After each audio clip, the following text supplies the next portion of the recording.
कैसे हैं आप सभी लोग। आप सभी का स्वागत है अपने YouTube channel learn with focus पर। आज हम लोग पढ़ने वाले हैं कि रेडियो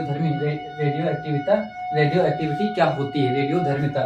तो रेडियो एक्टिविटी हमने उस दिन भी बताया था कि जिन तत्वों का परमाणु क्रमांक क्या होता है 82 से ज्यादा होता है, अर्थात 82 से ज्यादा वाले परमाणु क्रमांक वाले तत्व क्या होते हैं, वो अस्थायी हो जाते हैं। अर्थात उनके नाभिक कैसे होते हैं, अस्थायी, और उनके बीच लगने वाला जो प्रतिकर्षण बल है वो नाभिकीय आकर्षण बल उससे क्या हो जाता है, ज्यादा हो जाता है। और वो तत्व कैसे हो जाते हैं, उनके नाभिक कैसे हो जाते हैं, अस्थायी।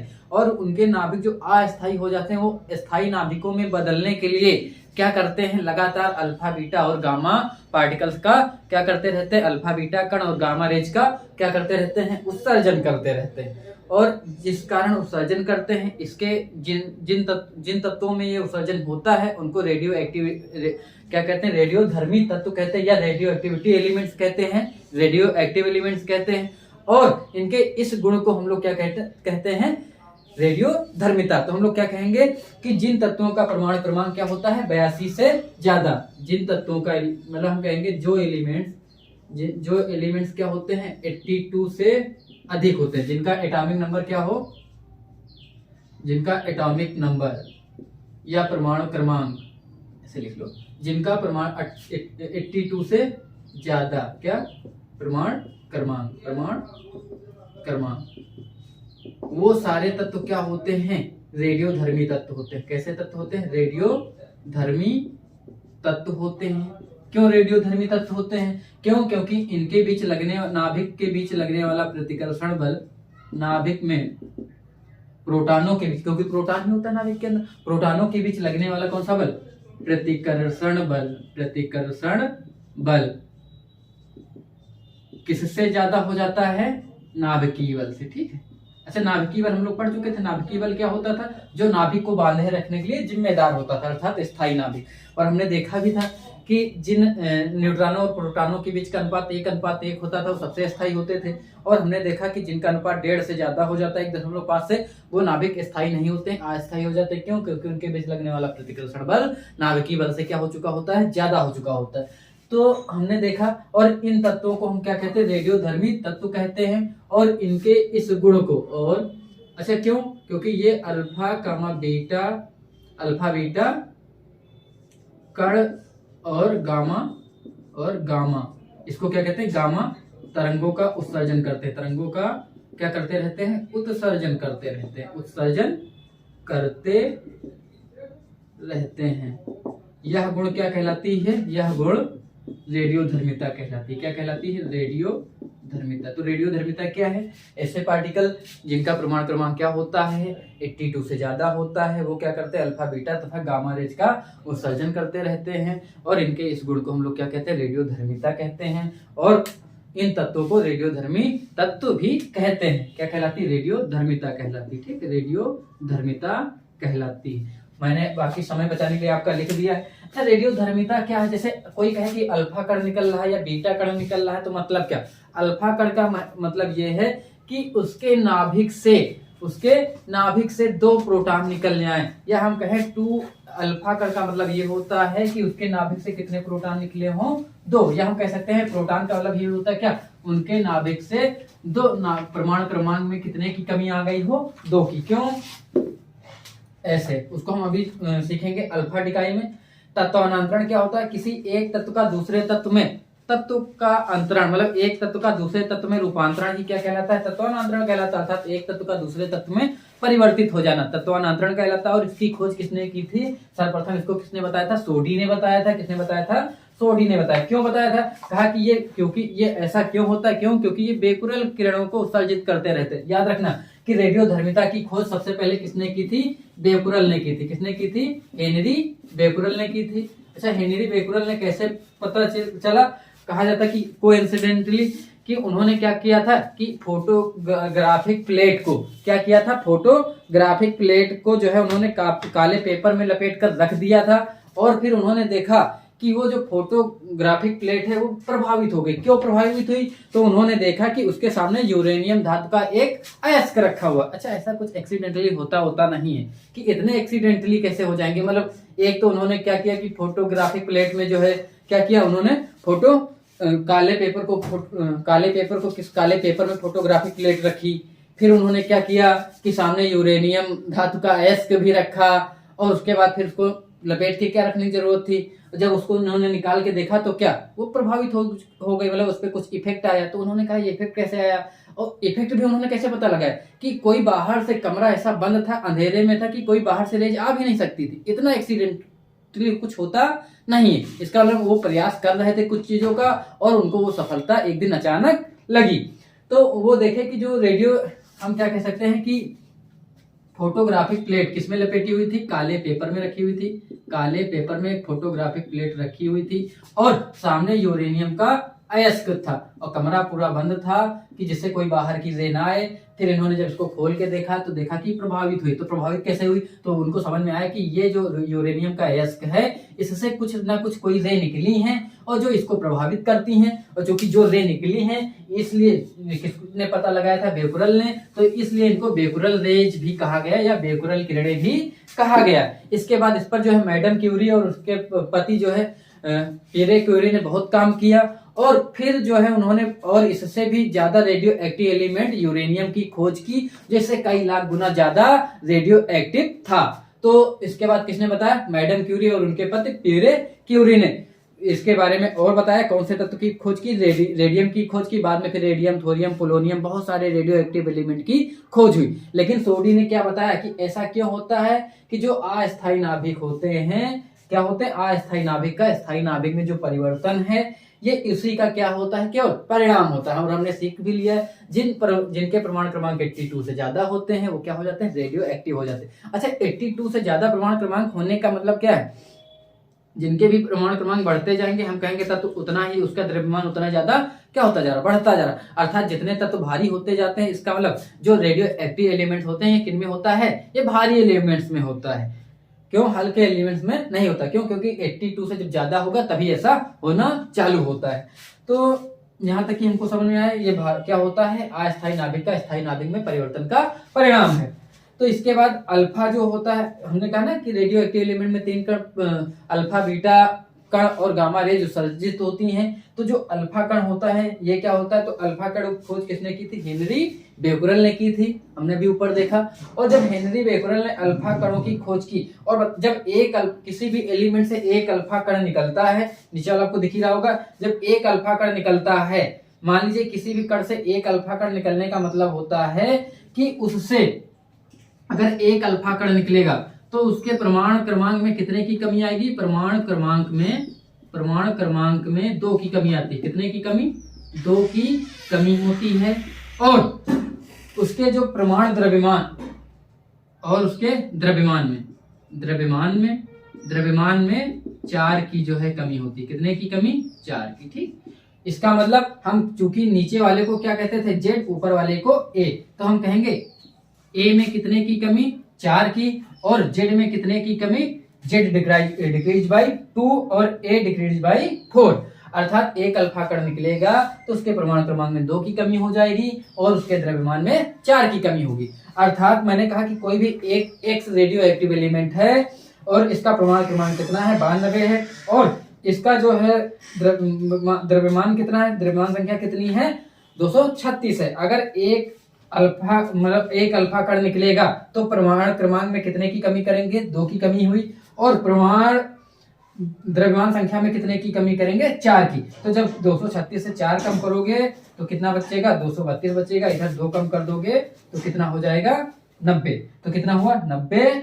और जब ये प्रमाण क्रमांक, क्योंकि हमने पढ़ा था कि किसी भी एक तत्व का प्रमाण क्रमांक एक ही होता है और अलग अलग तत्वों के अलग अलग, हमने आइसोटोप और आइसोबार जब समस्थानिक और संभारिक पढ़ रहे थे हमने पढ़ा था। तो इसका मतलब ये तत्व अलग है और ये तत्व अलग है, तो हम कह सकते हैं इसका भी तत्वांतरण हो गया है, ये एक तत्व से दूसरे तत्व में परिवर्तित हो गया। क्यों, क्योंकि ये अस्थायी है और ये भी अस्थायी, ये अभी भी ये अल्फा बीटा और गामा कणों का उत्सर्जन करता रहेगा, याद रखना। लेकिन हाँ, एक शर्त और, गामा कॉमन है, गामा दोनों के साथ निकल सकता है, लेकिन हाँ अल्फा बीटा कभी साथ में नहीं निकलेंगे। अगर ये मान लीजिए एक अस्थायी नाभिक है और इसमें अल्फा बीटा गामा कणों का उत्सर्जन हो रहा है, तो एक समय में केवल अल्फा निकलेगा और एक ही समय में बीटा निकलेगा, कभी अल्फा बीटा साथ में नहीं निकलते हैं। ठीक है, हाँ, लेकिन अल्फा के साथ गामा और बीटा के साथ गामा साथ में निकल सकता है। ठीक है, अर्थात भोजन के साथ गामा क्या है, मिठाई है, वो साथ में हो सकती है, लेकिन अल्फा और बीटा साथ में कभी नहीं उत्सर्जित होते हैं। और अल्फा निकलने का मतलब ही क्या है, अल्फा का मतलब है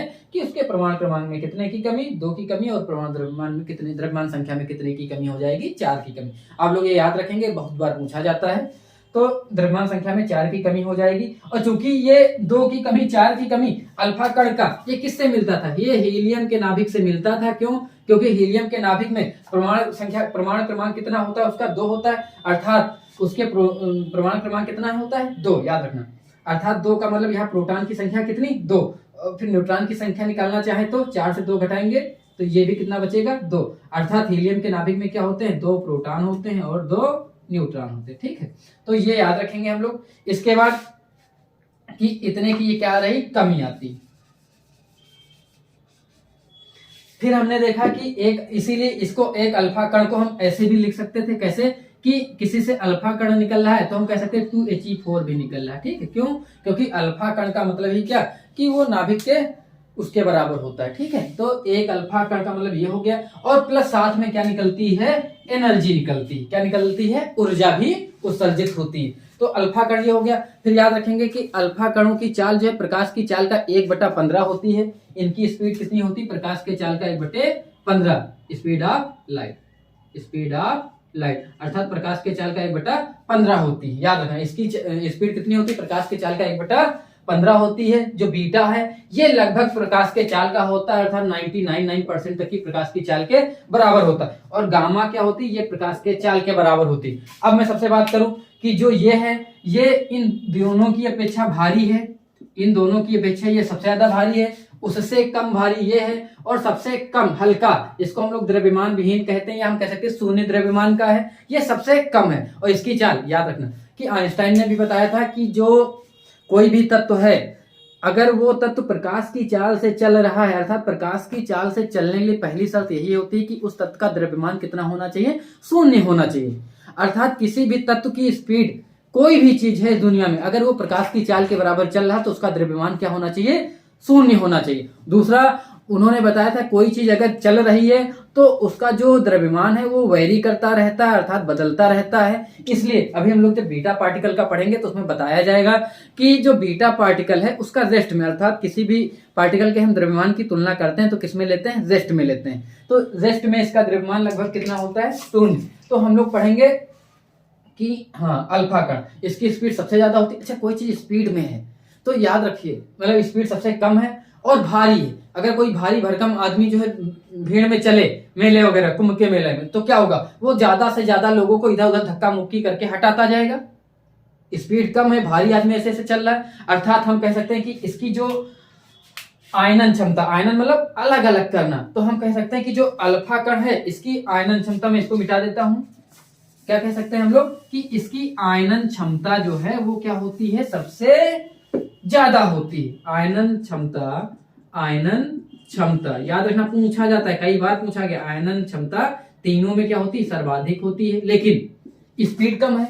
हम एक पत्थर को फेंकें और एक गोली चलाएं तो हमको पता है कि हमने बचपन में पढ़ा था कि कोई गोली जो है, बंदूक से निकली गोली कांच को भेद कर निकल जाती है, लेकिन फेंका गया पत्थर कांच को चटका देता है, लेकिन भेद के उस पार निकल नहीं पाता। तो हमको फिर हमने पढ़ा था, क्यों, क्योंकि उसकी स्पीड ज्यादा होती थी और इसका स्पीड कम होती थी, उसका मोमेंटम ज्यादा होता था, इसलिए वो भेद के निकल जाता। तो यहाँ भी वही शर्त है कि इसकी स्पीड कम होती है इन दोनों की अपेक्षा, इसलिए इसकी वेधन क्षमता कम होती है। वेधन क्षमता सबसे कम होती है। ठीक, सबसे कम का मतलब इन दोनों की अपेक्षा ना, वेधन क्षमता सबसे कम, तीनों में कम लिख दें, तीनों में सबसे कम है ना, तीनों में क्या होती है, कम होती है। ठीक है, याद, ये हमको समझ में आता है। लेकिन इसकी अपेक्षा इसकी वेधन क्षमता क्या होगी, हाँ, बीटा कणों की खोज किसने की थी, रदरफोर्ड ने की थी। ये तीव्र गति से गतिमान इलेक्ट्रॉनों की बनी होती हैं, और अगर किसी भी एलिमेंट से बीटा कण निकलता है, अभी साथ में बात करते हैं, बीटा कण निकलता है तो कोई भी एलिमेंट, मान लीजिए 6 1 14,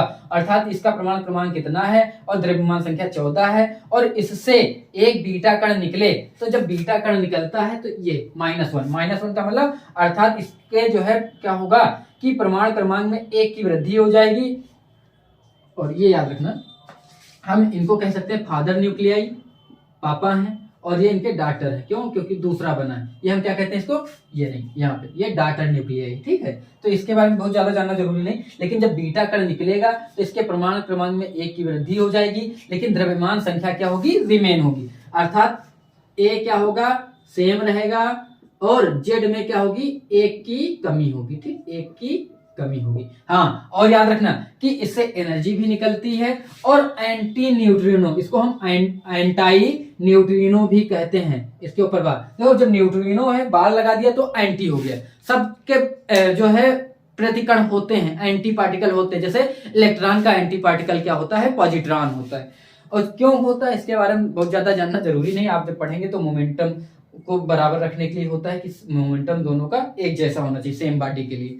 तो हमको यहाँ तक की समझ में आया कि अर्थात किसी भी एलिमेंट से बीटा पार्टिकल निकल रहा है तो इसका मतलब उसके परमाणु क्रमांक में 1 की वृद्धि हो जाएगी, उसकी द्रव्यमान संख्या सेम रहेगी, और एक साथ दोनों कण कभी साथ में निकलेंगे नहीं। हाँ, हमने भी यहाँ भी देखा कि जब बीटा निकल रहा है तब भी जो है क्या, बीटा निकलने के साथ यहाँ एंटी न्यूट्रिनो है, ठीक है। और अल्फा के साथ गामा निकल सकता है, बीटा के साथ गामा निकल सकता है। हमने ये देखा, हमने कहा इसकी स्पीड लगभग प्रकाश की चाल के बराबर होती, लगभग, पूर्णतः नहीं।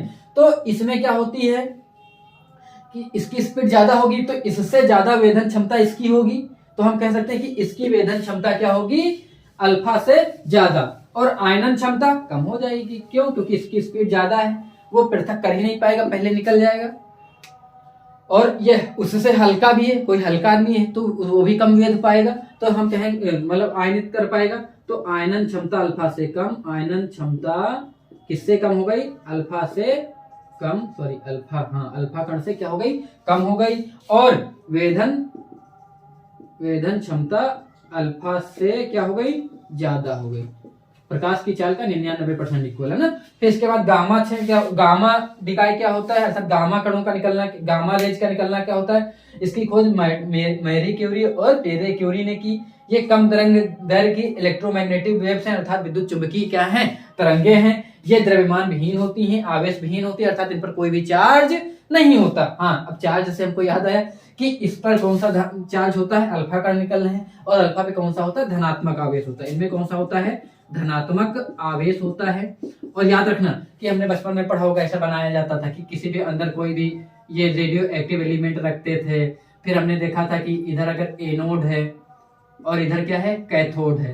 कैथोड हमने देखा था, कैथोड पे कौन सा चार्ज होता है? माइनस होता है। एनोड पे क्या होता है? प्लस होता है। फिर हमने देखा था कि गामा जो है सीधे निकल जाती थी, और अल्फा पे क्या होता था? प्लस चार्ज होता था, इसलिए कैथोड की ओर मुड़ जाती थी। और चूंकि बीटा पे कौन सा चार्ज होता है? बीटा पे ऋण आवेश होता है। बीटा पे कैसा होता है? ऋण आवेश होता है, और ऋण आवेश हमेशा धन की ओर मुड़ेगा, इसलिए बीटा क्या होती है? अल्फा की ओर मुड़ती है, सॉरी एनोड की ओर मुड़ती है। तो याद रखना, इसीलिए बीटा जो है एनोड की ओर मुड़ जाती हैं, अल्फा कैथोड की ओर मुड़ जाती हैं, और इन पे कोई चार्ज नहीं होता, ये सीधे निकल जाती हैं। और बीच में जब ये रेडियो एक्टिव एलिमेंट रखा हुआ, ठीक है, ये हम लोग बचपन में पढ़ते थे, थोड़ा बहुत ये जानना जरूरी भी था, तुमने बता दिया। तो याद रखना, इसलिए ये क्या होती है? धनात्मक आवेश होती हैं, इसलिए ये क्या करती हैं? कैथोड की ओर मुड़ जाती हैं। किधर की ओर मुड़ती हैं? कैथोड की ओर झुकती हैं, ठीक है। और ये किसकी ओर झुकेंगी? एनोड की ओर, और ये सीधे निकल जाएंगी। ये देखो, ये गामा क्षय क्या होती है? ये सीधे निकल जाएंगी। कम तरंग दैर्घ्य की विद्युत चुंबकीय तरंगें होती, द्रव्यमान विहीन होती है, आवेश विहीन होती, और ऊर्जा के बंडल के रूप में, मतलब ऊर्जा के बंडल के रूप में उत्सर्जित होने मतलब है फोटॉन्स के रूप में। हम फोटॉन्स को क्या कहते हैं? ऊर्जा के बंडल। तो हमने तीनों को पढ़ लिया। और इसके बाद आप लोग अगर चाहेंगे कमेंट में बताते हैं कि अगर पार्टिकल निकलने से कौन कौन से तत्व बनते हैं, उनका तत्वों का रूपांतरण बताइए, तो उसको भी अगले क्लास में कराया जाएगा, अन्यथा उसको हम लोग छोड़ देंगे। तो आज के लिए इतना ही। हाँ, अर्ध आयु के बारे में थोड़ा सा जान लेते हैं कि अर्ध आयु क्या होता है। कि चूंकि हमने देखा किसी भी रेडियो धर्मी पदार्थ में ही होगा कि कोई भी रेडियो धर्मी पदार्थ क्या करता है? किसी भी विशेष समय पर उपस्थित परमाणु में क्या हो कि कुछ समय बाद अल्फा बीटा गामा पार्टिकल निकालते रहते हैं, और कुछ समय बाद क्या होता है कि उनके अंदर जो पहले जितनी परमाणु क्रमांक संख्या होती है उससे क्या बचता है? आधा बचता है। अर्थात परमाणु पहले जितने भी परमाणुओं की संख्या होती है, कुछ समय बाद उसके आधे परमाणु बचते हैं। तो जब आधे परमाणु बचेंगे तो इसका मतलब उसकी आधी जिंदगी खत्म हो गई, अब आधी बाकी है। उसके बाद फिर उसके कुछ समय बाद फिर उसके आधे बचेंगे, फिर आधे बचेंगे जाएंगे। इसका मतलब कोई तत्व नष्ट नहीं हो गया पूर्णतः, लेकिन हाँ आधा आधा, इसका मतलब किसी भी तत्व की रेडियो एक्टिव पूरी आयु कितनी होगी? अनंत होगी। तो किसी भी रेडियोधर्मी पदार्थ में क्या होता है, किसी समय विशेष समय पर उपस्थित परमाणुओं के आधे परमाणु जितने समय में विघटित हो जाते हैं उस समयावधि को हम लोग क्या कहते हैं, उस तत्व की अर्ध आयु कहते हैं। तो आज की क्लास को हम लोग यहीं समाप्त करते हैं। अगर आपको इसमें कोई भी समस्या है तो आप लोग कमेंट बॉक्स में जाकर जरूर पूछ सकते हैं और आपकी समस्या का निदान किया जाएगा। तब तक के लिए शुभ रात्रि, फिर मिलते हैं किसी नेक्स्ट लेक्चर में।